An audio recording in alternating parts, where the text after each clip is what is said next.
आज हम आपके लिए पायरेट्स ऑफ द कैरिबियन का दूसरा पार्ट लेकर आए हैं। अगर आपने इसका पहला पार्ट नहीं देखा है तो आपको उसकी वीडियो हमारे चैनल पर मिल जाएगी, आप जाकर उसे देख सकते हैं। और अगर आपने उसे नहीं भी देखा तो भी ये कहानी आपको अच्छे से समझ में आ जाएगी। पिछले पार्ट में हमने देखा था कि पोर्ट रॉयल के गवर्नर एलिजाबेथ और विल की शादी के लिए मान गए थे, लेकिन शादी के दिन विल और एलिजाबेथ को ईस्ट इंडिया कंपनी की तरफ से आया हुआ लॉर्ड कार्टर गिरफ्तार कर लेता है, क्योंकि उन्होंने जैक स्पैरो की भागने में मदद की थी और अब उन्हें इस जुर्म के बदले फांसी की सजा दी जाएगी। उधर शिप में हम जैक स्पैरो को देखते हैं, जो कि एक आइलैंड से एक कपड़े के टुकड़े को चुरा कर लेकर आया था। दरअसल उसके अंदर एक चाबी बनी हुई थी और जैक स्पैरो अपने साथियों को कहता है कि हमें इस चाबी को ढूंढना होगा, क्योंकि ये एक खजाने की चाबी है। अगली सुबह लॉर्ड कटलर विल को अपने पास बुलाता है। वो विल से एक सौदा करता है कि अगर तुमने मुझे ब्लैक स्पैरो का वो कंपास मुझे लाकर दे दिया तो मैं तुम्हें और एलिजाबेथ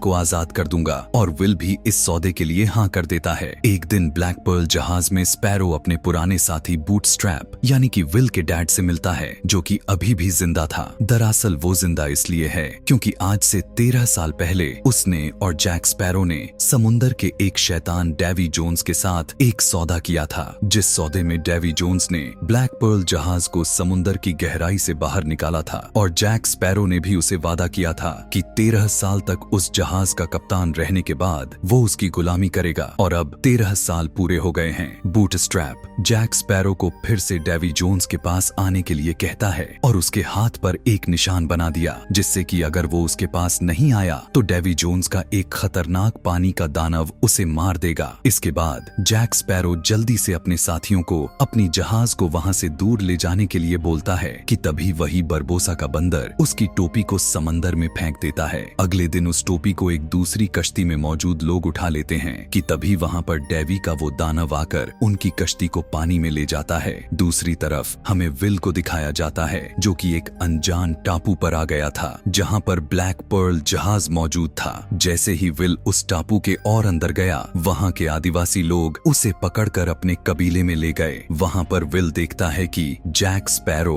उन कबीले वालों का सरदार बना हुआ बैठा था। विल जैक स्पैरो को कहता है कि लॉर्ड कटलर को तुम्हारा वो कंपास चाहिए, अगर मैंने उसे वो ले जाकर नहीं दिया तो वो एलिजाबेथ और मुझे फांसी की सजा दे देगा। उधर एलिजाबेथ को भी उसके डैड जेल से भगा देते हैं और एलिजाबेथ विल को ढूंढने का फैसला करती है। इसके बाद हमें फिर से विल को दिखाया जाता है। उसे भी जैक स्पैरो के साथियों के साथ एक ट्रैप में डाल दिया था। तभी गिब्स उसे बताता है कि जैक स्पैरो की अभी बलि चढ़ने वाली है, क्योंकि वो लोग जैक स्पैरो की आत्मा को पवित्र आत्मा मानते हैं, इसलिए उन्होंने उसको अपना राजा भी बना लिया है। फिर वो सभी कैसे ना कैसे करके वहां से बाहर आने की कोशिश करते हैं, लेकिन उन्हें उस खाई से बाहर आते वक्त एक आदिवासी आदमी देख लेता है और काफी सारे और आदिवासी लोग उनका पीछा करने लग गए। उधर जैक स्पैरो को भी आग के ऊपर टांग दिया गया था, लेकिन वो वहां से उतर जाता है और उस कबीले की कुछ औरतें जैक स्पैरो को रोकने के लिए उस पर हमला करने लगी। उधर विल और बाकी के लोग भी भागते भागते पानी में गिर गए। वो आदिवासी लोग भी उन्हें रोकने के लिए उन पर तीर चलाने लगते हैं। तभी उनके पास एक बच्चा आकर बताता है कि जैक स्पैरो वहां से भाग रहा है। जैक स्पैरो भी उन औरतों से लड़ते वक्त ऊपर से नीचे गिर जाता है। विल और उसके साथी भी जल्दी से जहाज में आ जाते हैं। वो देखते हैं कि दूर से जैक स्पैरो भी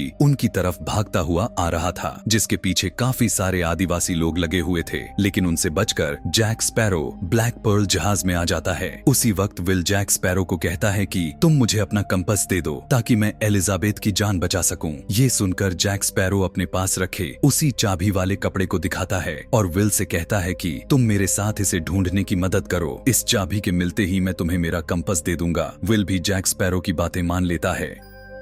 इसके बाद जैक स्पैरो अपने साथियों को लेकर एक टिया डेल्मा नाम की एक जादूगरनी के पास चला गया, जिसे जैक स्पैरो पहले से ही जानता था। तभी विल उस जादूगरनी को उस कपड़े पर बनी चाबी दिखाता है। उसे देखकर वो उन्हें बताती है कि तुम जरूर उस चाबी से उस तिजोरी के अंदर वाले सामान को ढूंढ रहे हो, जिसके अंदर समुद्र के पहले आदमी डेवी जोन्स का दिल मिलेगा। इसके बारे में जैक स्पैरो को पहले से ही पता था। दरअसल जैक स्पैरो डेवी जोन्स का दिल अपने मतलब के लिए ढूंढ रहा था, ताकि वो उस दिल को चुरा कर डेवी जोन्स के श्राप से आजाद हो सके। जादूगरनी उन्हें बताती है कि जब तक तुम जमीन पर हो तुम जिंदा रहोगे, लेकिन तुम्हारे समुद्र में जाते ही डेवी जोन्स तुम्हें मार सकता है। इसलिए वो उन्हें अपनी कुछ जादुई मिट्टी अपने साथ ले जाने के लिए कहती है। वो जैक स्पैरो का हाथ भी देखती है जिस पर एक काला निशान बना हुआ था और समझ जाती है कि डेवी जोन्स का दानव उसका पीछा कर रहा है। फिर वो अपने जादू से उन्हें डेवी जोन्स के डचमैन जहाज के बारे में भी बता देती है। वहाँ से वो सभी सीधा डचमैन जहाज के पास आ जाते हैं जो कि पूरे तरीके से पानी में डूबा हुआ था। जैक स्पैरो ने विल को उस जहाज के बारे में कुछ भी नहीं बताया होता, इसलिए वो अकेला ही वहाँ पर जाने का फैसला करता है। उस जहाज में पहुँचने के बाद विल वहाँ पर एक बहुत ही अजीब से आदमी को देखता है कि तभी डचमैन शिप भी पानी से बाहर आ गया।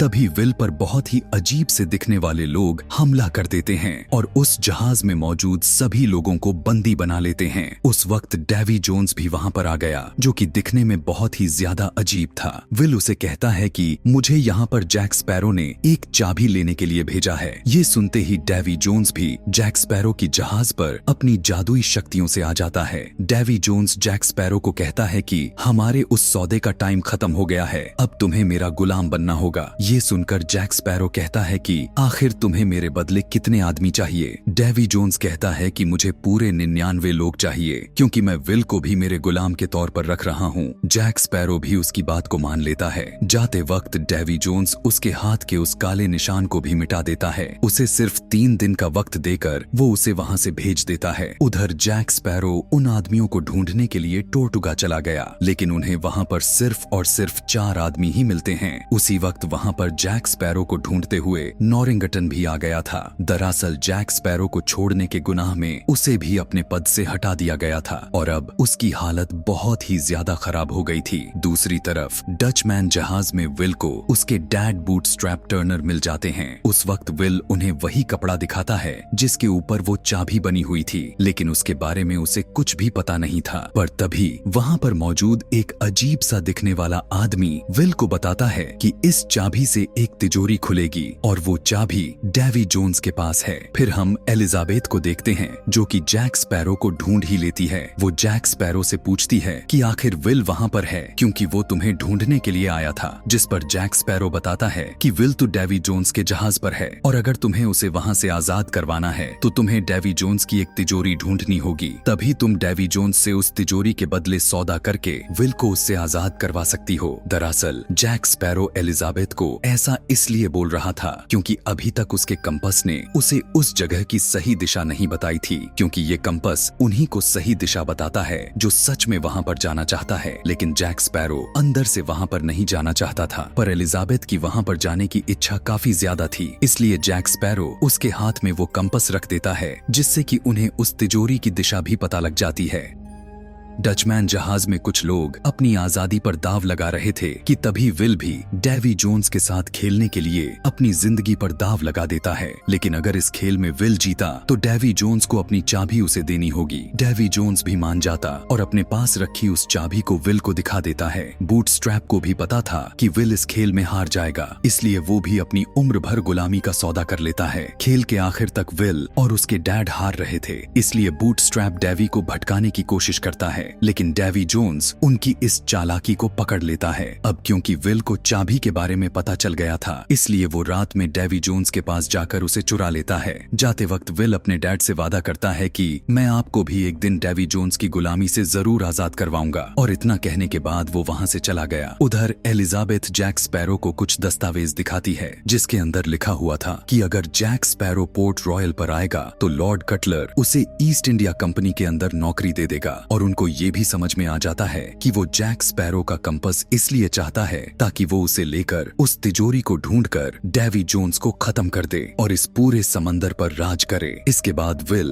एक दूसरे जहाज पर आ जाता है जहां पर वो एलिजाबेथ की ड्रेस देखता है। तभी उनकी जहाज के पीछे डचमैन जहाज भी तेजी से आ रहा था। डचमैन जहाज के अंदर वो अजीब से दिखने वाले लोग डेवी जोन्स के समुद्री दानव को जिंदा कर देते हैं। इतने में ही वो दानव विल वाली जहाज पर हमला कर देता है और एक एक करके उस जहाज के सभी लोगों को मारने लगा। तभी वो दानव अपने भारी भरकम टेंटिकल से उस जहाज को बीच में से तोड़कर अलग कर देता है, जिससे कि उस जहाज के सभी लोग पानी में डूबने लगते हैं। पर विल पानी से कूदकर अपनी जान बचा लेता है और डचमैन जहाज पर छुपकर उनके साथ उस टापू पर जाने लगता है। दूसरी तरफ जैक स्पैरो और उसके साथी उस टापू के बहुत करीब आ गए थे जहां पर डेवी जोन्स का दिल छुपा हुआ है। वो सभी छोटी कश्तियां लेकर उस टापू पर चले जाते हैं और उन्हें जैक स्पैरो के कंपास की मदद से वो जगह भी मिल जाती है जहां पर वो तिजोरी छुपाई हुई थी। उधर डचमैन जहाज भी वहां पर पहुंच गया था और जैक स्पैरो के साथी भी उसे आते हुए देख लेते हैं। इतने में ही उस टापू पर विल भी आ जाता है, जिसको देखकर एलिजाबेथ बहुत ही ज्यादा खुश हो गई। विल उस तिजोरी को खोलने के बाद उस दिल को खत्म करने वाला था, लेकिन जैक स्पैरो उसे ऐसा करने से रोक लेता है, क्योंकि अगर विल ने उस दिल को खत्म कर दिया तो वो कभी भी उस पानी के शैतान से आजाद नहीं हो पाएगा। इसलिए वो इसे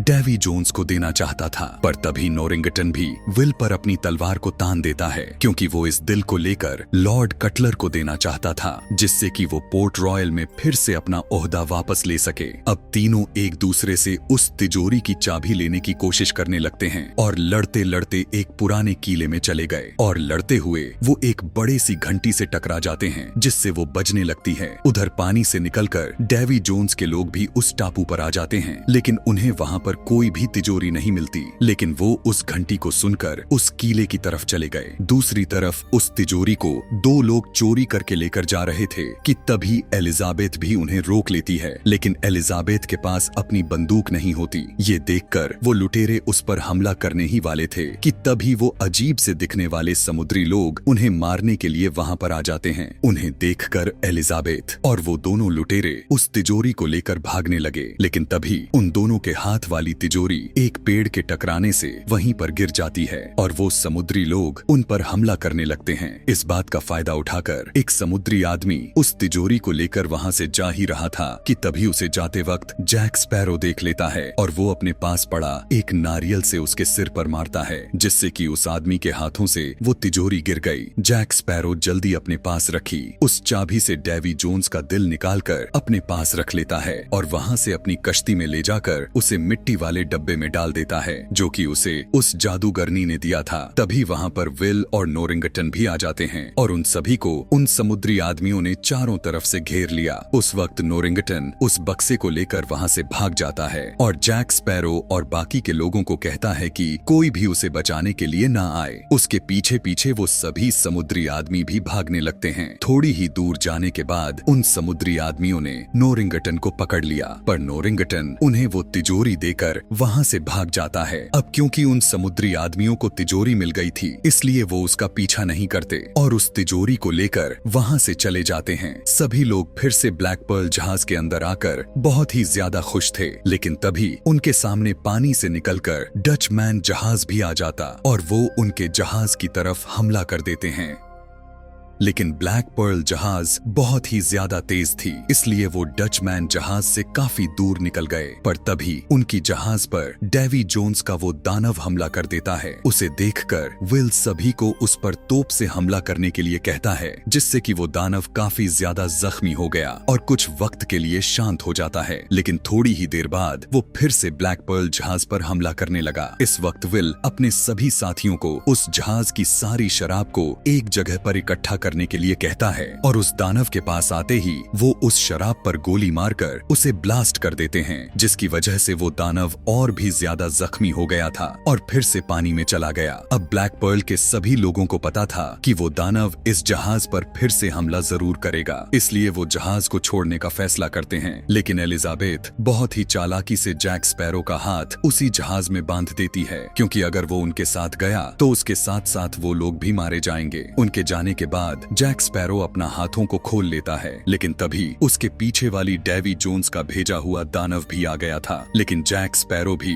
अपनी तलवार निकालकर उसका सामना करता है। उधर ये सब दूर से डेवी जोन्स भी उस जहाज को डूबते हुए देख रहा था। तभी वो अपने लोगों को उस तिजोरी को खोलने के लिए कहता है, लेकिन उसके अंदर कुछ भी नहीं होता, इसलिए डेवी जोन्स को और भी गुस्सा आ जाता है। अब वो दानव जैक स्पैरो के साथ साथ ब्लैक पर्ल जहाज को भी अपने साथ समुद्र में ले जाता है। उधर विल विल और एलिजाबेथ दोनों अपने बचे हुए साथियों के साथ उस जादूगरनी के घर आ गए। उन सभी को जैक स्पैरो जैसे अच्छे कप्तान को खोने का बहुत ही ज्यादा दुख था। तभी एलिजाबेथ को उदास देखकर विल कहता है कि हम जैक स्पैरो को वापस जरूर लेकर आएंगे, चाहे हमें कुछ भी करना पड़ जाए। ये सुनकर वो जादूगरनी कहती है कि तुम जैक स्पैरो को वापस लेकर आ सकते हो, लेकिन उसके लिए तुम्हें इस दुनिया के आखिरी छोर तक जाना होगा या फिर उससे भी आगे। ये सुनकर सभी लोग वहाँ पर जाने के लिए तैयार हो जाते हैं, जिस पर वो जादूगरनी कहती है कि इसके लिए तुम्हें एक कप्तान की जरूरत पड़ेगी। और तभी उनके सामने बरबोसा आ जाता है, जो कि अभी भी जिंदा था। इसी के साथ ये मूवी यहीं पर खत्म हो जाती है। आगे की कहानी जल्द ही आने वाली है। अगर आप इस कहानी का पार्ट 3 देखना चाहते हैं तो कमेंट में पार्ट 3 लिखना ना भूलें। Thanks for watching.